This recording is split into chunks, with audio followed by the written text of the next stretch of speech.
Welcome back, Fragrance Fiend here today with Fragrance 3, also known as Blonde, by the brand DedCool. This came out in 2018, it's Eau de Parfum Concentration, and I'm going to be doing a first impression of it. I've said it quite a few times before that violet has been a very polarizing scent for me. Some scents I absolutely love that contain violet, and a lot I really do not like. So I thought I'd give this one a tiny bit of a gamble since it is very violet prominent, and it has quite an interesting note breakdown. Some sites describe it as sophisticated, sultry, and memorable, while the official website describes it as narcotic, dewy, and dark. So I have 50ml on me that cost $149, which is really not that bad value for a 50ml fragrance, especially somewhat in the niche territory. The brand also prides itself on being vegan, cruelty-free, eco-friendly. They don't actually even use water in their fragrances, which most brands do, but the ingredient list is pretty massive. So before we open it up, let's get into the note breakdown. In the top you have juniper berries, pomelo, and saffron, with a heart of queer, black violet, and crystal rose, lastly with a base of blonde woods, raspberry, and vetiver. So let's crack it open. Obviously no cellophane wrap, being a sustainable brand, just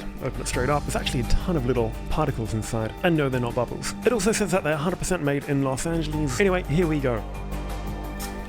Atomizer unfortunately feels a bit cheap.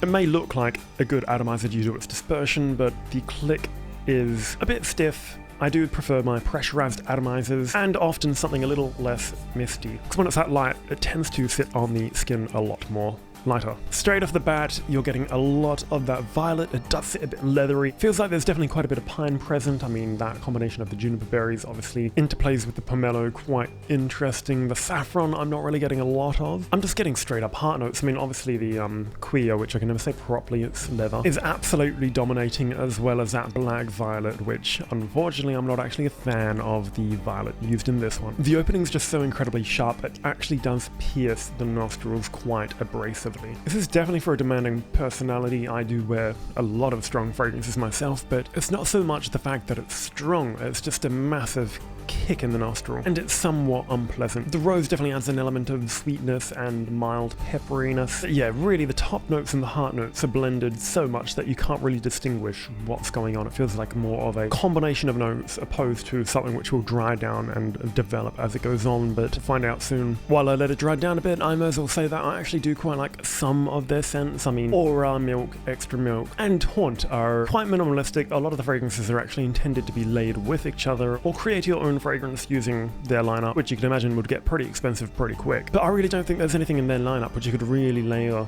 with this, just because it's so much going on. It's definitely beginning to settle and soften up a little bit.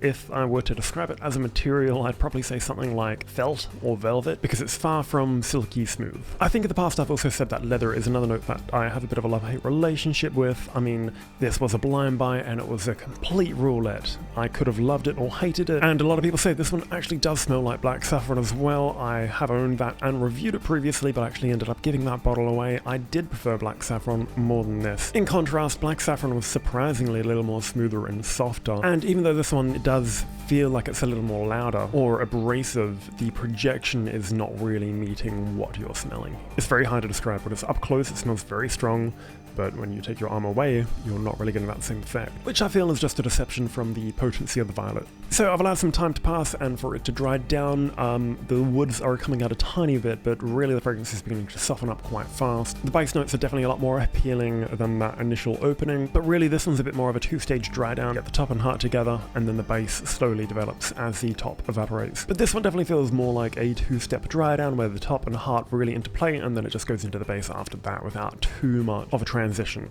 It is supposed to be a genderless fragrance, and I guess maybe some guys would be able to get away with it, but to me the rose and violet and more elegant elements like the saffron and raspberry do make it seem like it's a little bit more on the feminine side. Yeah, I don't really see too many guys probably gravitating toward this one, and I just checked out the reviews on the official website. It seems like it's pretty positively reviewed, but on Fragrantica, people are really bashing it. Despite the strong amount of love hearts and all that, the comment section does say otherwise. But yeah, this is definitely a DNA we've seen before in perfumery. Nothing really hasn't really contributed anything too new to the industry. But then again, it would be a more safer option for someone looking for something a little more cleaner ingredients wise. For me though, it's definitely a hard pass.